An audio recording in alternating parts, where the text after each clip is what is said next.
May 28, 1940, Reich Air Ministry, Berlin.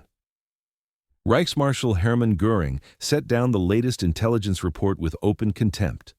The document summarized President Franklin Roosevelt's request to Congress for an unprecedented expansion of American aircraft production, the capacity to manufacture 50,000 warplanes per year.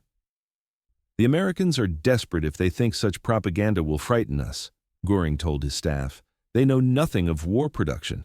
Let them try to convert their automobile factories. They will learn that building military aircraft requires more than assembly lines." What Göring failed to understand was that, in Detroit, a Danish immigrant named William Knudsen was already proving him wrong. The former president of General Motors, now working for Roosevelt as the nation's top production chief for a salary of $1 per year, was orchestrating the most ambitious industrial transformation in human history. Within 4 years, American factories would produce not the impossible 50,000 aircraft Göring dismissed, but nearly 100,000 planes annually, while simultaneously supplying 2 distant theaters of war across opposite oceans. Roosevelt's proclamation. The announcement that enraged German leadership came on May 16, 1940, as German panzer divisions raced across France. Standing before Congress, Roosevelt declared, "I should like to see this nation geared up to the ability to turn out at least 50,000 planes a year." The reaction worldwide was skepticism, even among America's allies. In 1939, the United States had produced only 3,611 military aircraft.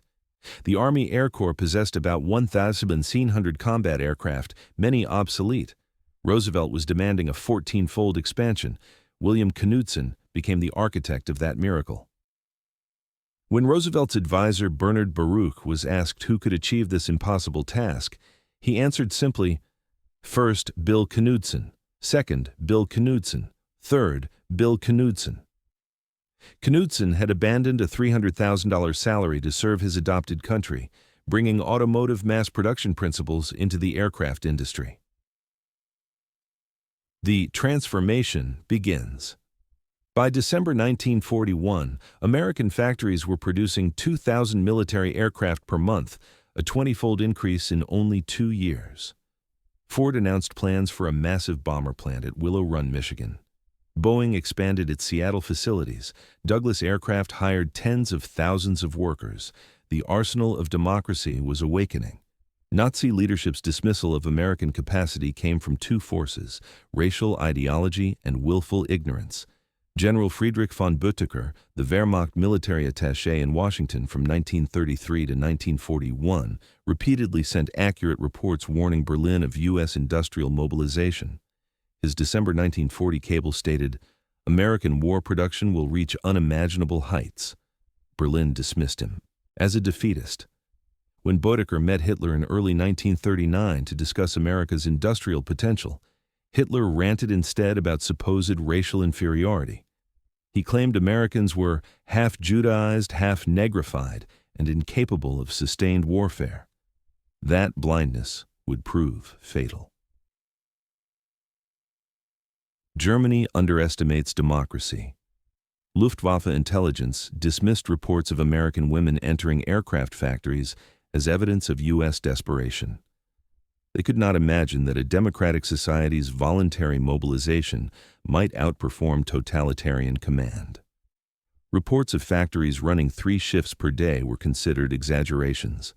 The Nazi worldview simply could not accommodate American reality. Willow Run, America's bet on mass production.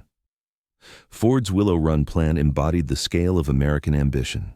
Built on farmland beginning April 18, 1941, it became the world's largest factory under a single roof, 3.5 million square feet with an assembly line 1 mile long. Charles Sorensen, Ford's production chief, promised to build 1 B-24 Liberator bomber per hour, even though other factories required a full day to produce one. Early results were catastrophic. The first bomber, completed in September 1942, had to be rebuilt entirely. Quality failures hit 50%. By February 1943, Willow Run produced only 56 bombers per month, far below expectations. Critics mocked it as, "Will it run?" But Ford engineers adapted. They broke the B-24's 488,193 parts into manageable subassemblies. They developed hydraulic riveters, prefabricated wiring systems, and moving assembly lines. They implemented 578 design changes in 1943 alone while maintaining output. By September 1943, production reached 148 bombers per month. By December, 365. The breakthrough came in April 1944, when Willow Run produced 409 B-24s, one every 63 minutes, 24 hours a day. This single American factory outproduced the entire German aviation industry. The Luftwaffe realizes the truth. German pilots were the first to recognize America's overwhelming production advantage. During the Tunisia campaign, Major Johannes Steinhoff of JG-77 wrote in December 1942, "The American pilots are no longer amateurs. Most disturbing, there are more of them every day." The realization accelerated throughout 1943. On January 27, 1943, the United States launched its first raid on Germany, 64 bombers attacking Wilhelmshaven. By October, during Black Thursday at Schweinfurt, the U.S. could lose 60 B-17s yet replace them within 2 weeks. The mathematics were unavoidable. Big Week and the collapse of the Luftwaffe. During Big Week, February 20–25, 1944, the 8th and 15th Air Forces conducted more than 3,500 bomber sorties targeting German aircraft production. The Luftwaffe lost between 262 and 355 fighters, but the critical loss was nearly 100 irreplaceable. Veteran pilots. General Adolf Galland warned Göring that Germany was losing 200 fighters per month while producing only 1,000. America was producing 2,500 fighters per month, losing only 400. Major Heinz Baer, with 220 victories, described a mission in January 1944. The bomber stream stretched from horizon to horizon, at least 700 fortresses and liberators. We were 8 fighters against hundreds. It was hopeless. America's production dominance.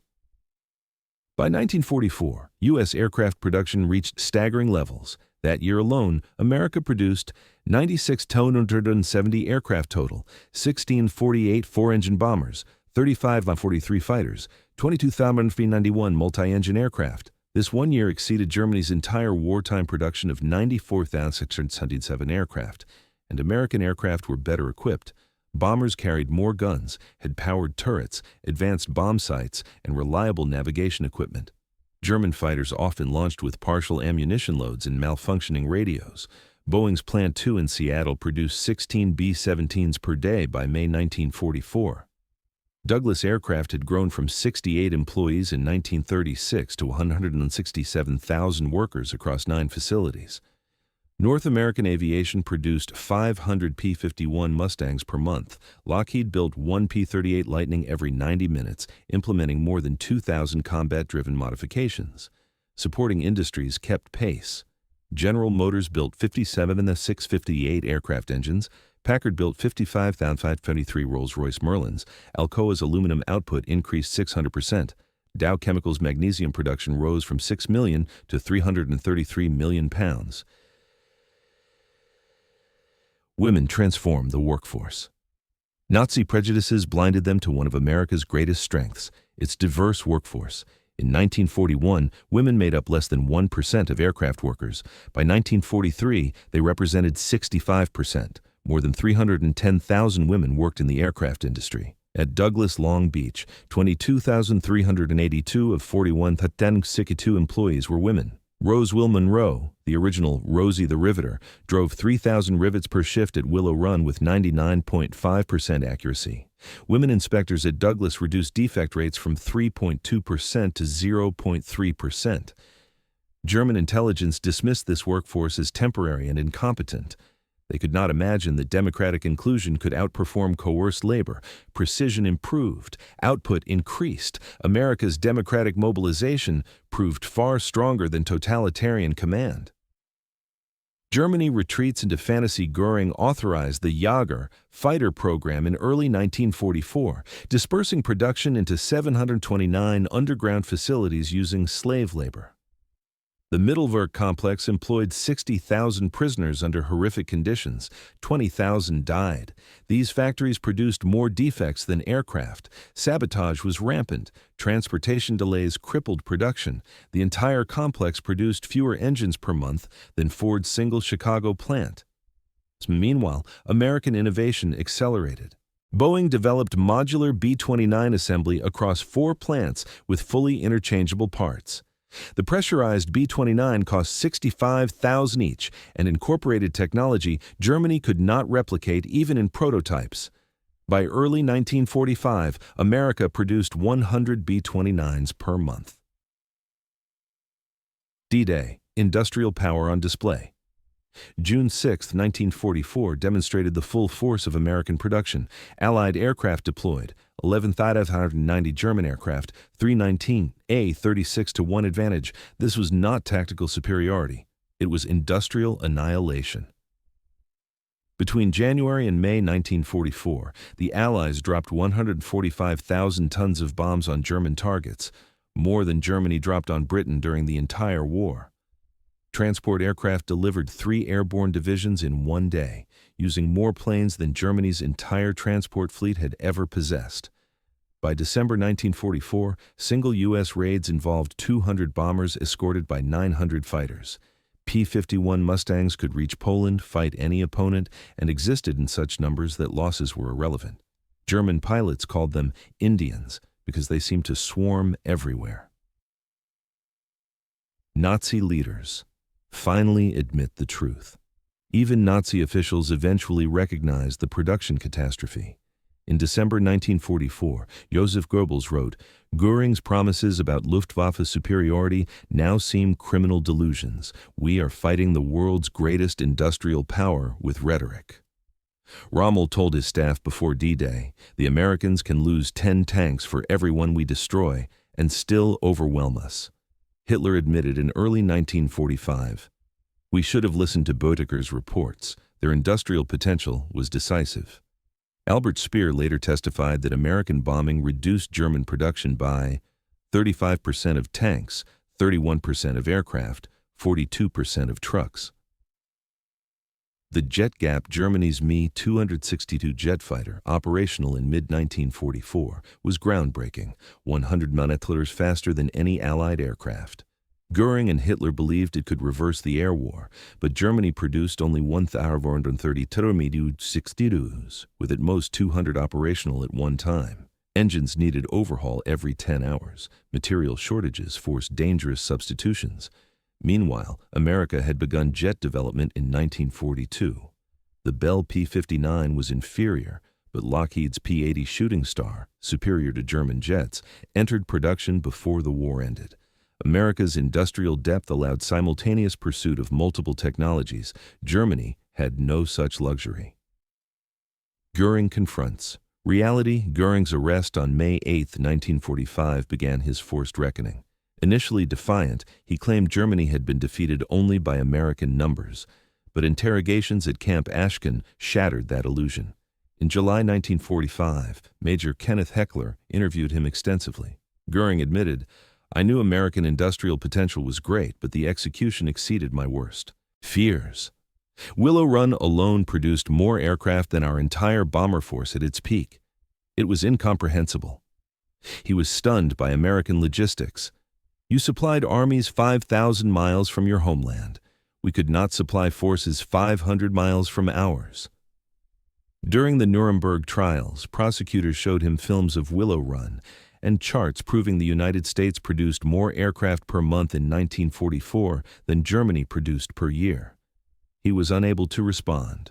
Psychologist Gustav Gilbert recorded Göring's growing obsession with statistics. He repeatedly compared a single American factory to all of German wartime production. He called Willow Run "that damned factory that broke our backs."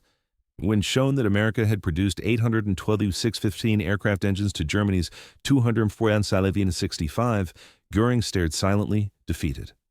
Which united the scale of the American miracle. From 316 aircraft in 1940, the U.S. produced 295 959 aircraft by war's end, including 97 110 bombers, 99 465 fighters, 98 84 other aircraft. 2 million Americans worked in aircraft production, including women, African Americans, Mexican Americans, Native Americans, disabled workers, teenagers, and elderly citizens.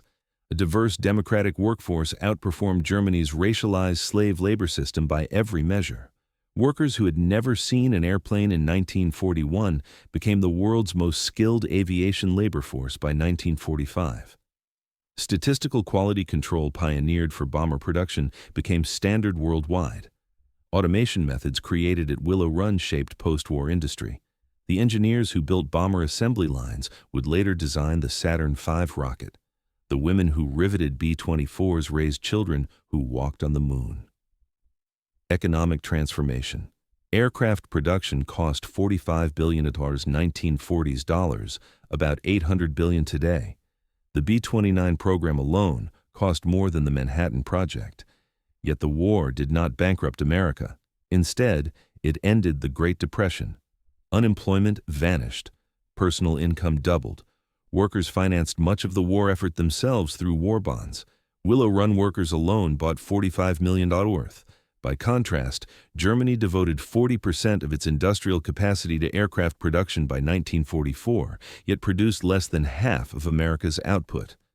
Slave labor proved counterproductive. Sabotage was constant. Quality collapsed. German worker productivity fell after 1943. American productivity rose 300%. Adaptability. America's other superpower beyond raw numbers. American organizational agility proved decisive. The War Production Board coordinated 184,000 companies. IBM punch-card systems tracked millions of parts. MIT's radiation laboratory developed navigation systems that gave U.S. bombers all-weather capability. When B-17s proved vulnerable to frontal attacks, Boeing installed chin turrets within 60 days. When Pacific operations required more range, Consolidated modified B-24s without halting production. German engineering changes took months or years. American changes took weeks. Combat experience fed into production almost instantly.